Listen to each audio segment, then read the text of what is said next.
Hi, I'm Bristol Franks, and welcome to the ongoing story of the Twilight Foundation. We're broadcasting to you from our headquarters here in Vancouver, and with winter coming, things are buzzing with anticipation. I don't know if it's the clear air or the beginning of hibernation, sleeping longer and dreaming more, or there's a little more static to that universal mating call, but winter really kicks off our busy season. No better time, I thought, to show you how things really get done around here.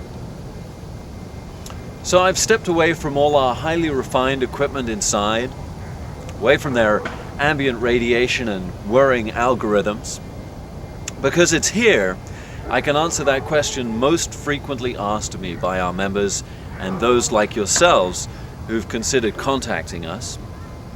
How do we do it? How do we hear friendly, familiar voices in a vast, silent universe? Where others see only pinpricks of light, do we see a night of casinos, our closest neighbors and nearly limitless exotic destinations. Quite simply, observation, attunement, and devices of our own design.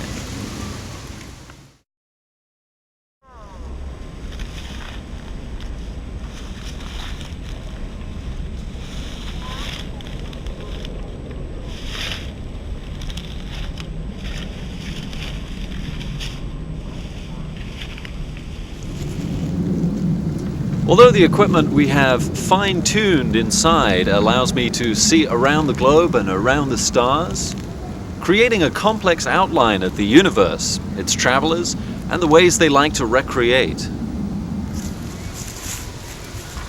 I have developed a set of tools which can show you local secrets, deluxe stories whispered just out of reach of our senses.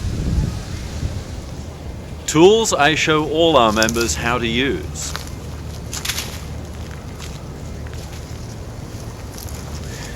This one reads the language of the trees.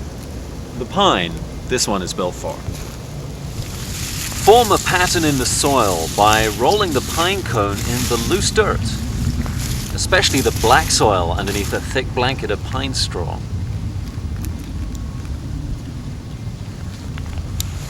And read.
Every secret finds a way to be told. Some are quick, crumpled notes about who's the hottest conifer in the forest. Others are a little more complex.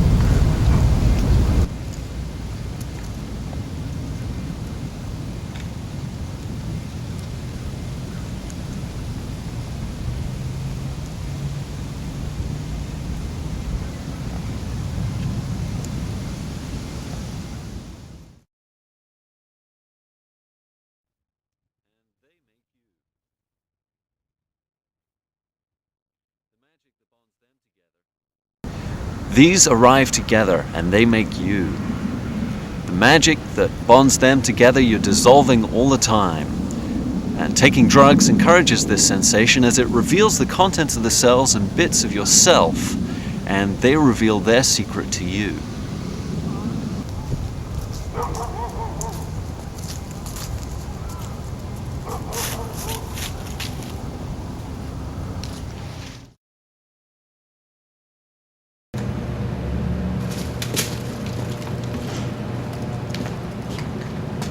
Since I'm showing you around, I've brought you to the northeast corner of our compound here. This has a bit more of an industrial flavor, it's a little more remote, and some of our members feel that that's useful for their training. So if we head back inside, I believe we can check in on Desmond Castleberry.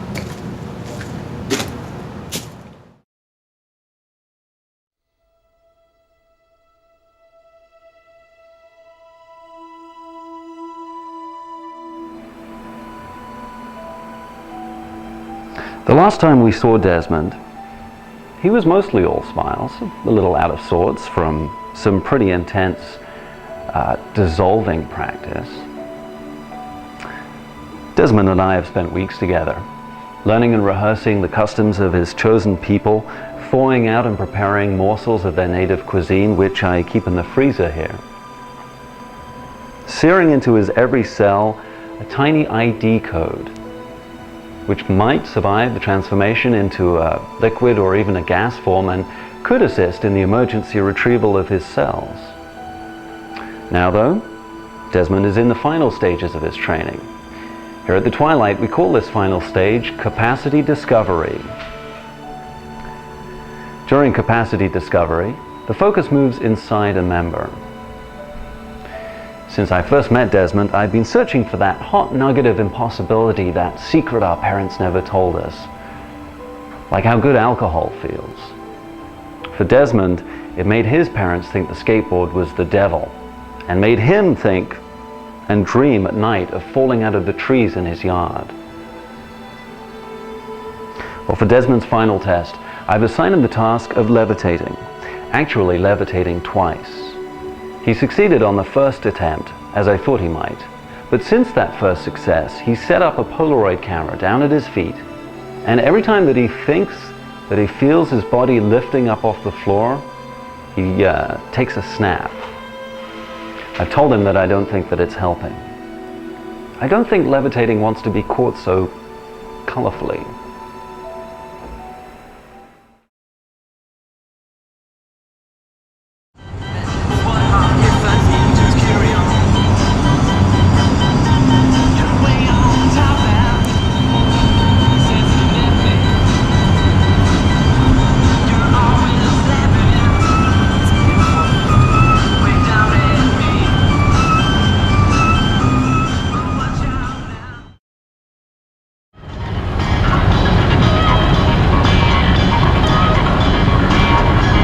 You really do, you feel good about my chances about.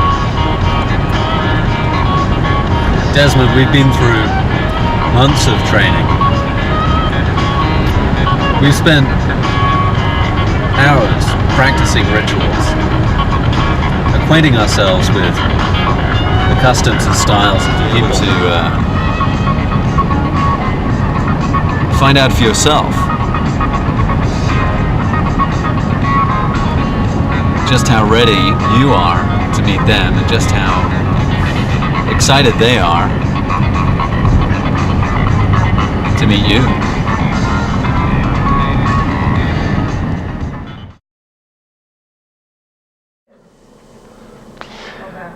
We're just getting settled into our outpost, our little encampment here in Nome, Alaska. In the next room, Desmond Castleberry is trying to relax and force out of his system some of the anxiousness that is marching through him, lost and determined. This, he will tell you, is perhaps the most exciting night of his life. But I think in anticipation of tomorrow, I think Desmond's in for a surprise. I believe he thinks that tomorrow or the next day we'll be out hiking, perhaps to some glacier-carved cave where his chosen people will come to fetch him. but I know they have a bit more of a flair for the dramatic. My encounters with these beings tells me something different. They feed on his surprise, and Desmond wants to be fed on. These are symptoms of a perfect match. I told Desmond I don't think it's a good idea for him to bring family or friends. His chosen people prefer it one-on-one. Tonight is going to be a very exciting night.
Radio.